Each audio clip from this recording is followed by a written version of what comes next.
लेकिन महाराज जी, ऐसा नहीं लगता कि जैसे आसाराम बापू जी हैं या राम रहीम जो मोलेस्टेशन के चार्जेस में सजा काट रहे हैं, तो कहीं ना कहीं उन्होंने पूरी कौम को भी बदनाम करने की कोई कमी नहीं छोड़ी। नहीं, मैं नहीं मानता ये बात। हम्म। इस बात को लेकर के जो जैसा सोचता है, विचार करता है, करता रहे, मैं ये बात नहीं मानता। हम्म। ये जितने भी धर्मगुरु लोग हैं, हम्म। जिनके खिलाफ चार्जेस लगे हैं, जिस प्रकार की ये चीजें हुई, ये सब बहुत गलत हुआ। हम्म। ऐसा नहीं होना चाहिए था। इस देश में इन सब चीजों की जगह नहीं है हमारे यहाँ। हम्म। मैं तो ये समझता हूं, कंकड़ पत्थर जेतने तने सतावई काम। किसी भी तरह की ऐसी कुरीति और कुनीति के खिलाफ आपको कोई कानून बनाना चाहिए, कोई व्यवस्था बनानी चाहिए। हम्म। आप पूरी की पूरी इकोनॉमी समाप्त कर देते हैं, ये बिल्कुल गलत तरीका है। और मुझे लगता है इससे धर्म धूमिल होता है। हम्म। एक व्यक्ति का किया हुआ पूरा समाज हम्म। उसका कर्ज उतारता है। आज विदेशों तक में इतना प्रचार हो गया इस बात का कि आसाराम जी, राम रहीम जी, फलाने जी, ढिमाके जी, रहमाने जी, अरे उन्होंने किया, इस बात का जवाब हम क्यों दें? हम्म। इसके दोषी हम कैसे हो गए? हम्म। अच्छा, उन्होंने किया भी है या नहीं किया, षड्यंत्र का शिकार है, इसका प्रमाण कौन देगा? हम्म। और क्या षड्यंत्र होते नहीं इस देश में? राजनेता षड्यंत्र करते नहीं है? हम्म।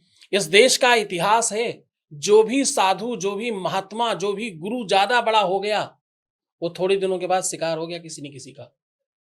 कारण, कौन कौन राजनेता चाहता है कि किसी धर्मगुरु के पास इतनी जनता हो कि वो डिसाइड करे किसकी सरकार बनेगी? ये कौन चाहता है? और जब ऐसा होने लगता है तो डैमेज करते हैं। तो कुछ पता नहीं होता कि कुप्रचार है, कि कुनीति है, कुरीति है, या किसी तरह से उसको फंसाया गया है, कौन जानता है। तो मुझे लगता है कि ऐसी चीजों पर अंकुश लगना चाहिए। ये देश धर्म से चलता है। इस देश में धर्म की स्थापना होनी चाहिए और इस देश में धर्म के मामले धर्म से संबंधित होकर के धर्म के तरीके से उसको देखना और उसका निस्तारण करना चाहिए। आज मैं कहता हूं कि ये जो लोग हैं, ये इतने बड़े लेवल पे काम करते हैं। मैं आसाराम की बात करता हूं। आसाराम जी ने क्या कुकृत्य किया मैंने देखा नहीं, मुझे मालूम नहीं, मेरे पास साक्ष्य नहीं, और मैं अभी पूरी तरह से उस बात से इत्तेफाक रखता नहीं हूं कि उन्होंने ऐसा किया ही है। ना तो मैं ये कह रहा हूं किया है, ना मैं ये कह रहा हूं नहीं किया। मैं दोनों बात को सच नहीं मानता। मैं अभी जो चीज जानता नहीं, देखा नहीं, मैं क्यों मानूं? पर एक बात जो मैंने देखी वो बता रहा हूं। सबसे ज्यादा आदिवासी क्षेत्रों में, सबसे ज्यादा ग्रामीण क्षेत्रों में, सबसे ज्यादा जो रिमोट एरियाज हैं, वहां जाकर के अगर सबसे ज्यादा किसी ने काम किया है, पार्टियों से ज्यादा भी, किसी संस्थाओं से ज्यादा भी, तो उसका नाम आशाराम है। हिंदू धर्म परिवर्तन जिसने सबसे ज्यादा रोका, हिंदू पलायन जिसने सबसे ज्यादा रोका, उसका नाम आशाराम है। ये देश भूल नहीं सकता इस बात को।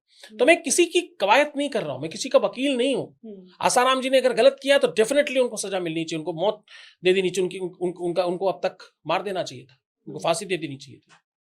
लेकिन इस तरह से धर्म को धूमिल करना ये बिल्कुल गलत है, 100% गलत है। और वो जो भी राजनीतिक पार्टियां कर रही हैं 100% गलत है। आज नहीं कल भोगना पड़ेगा। साधु अवज्ञा कर फल ऐसा, जरे नगर अनाथ कर जैसा।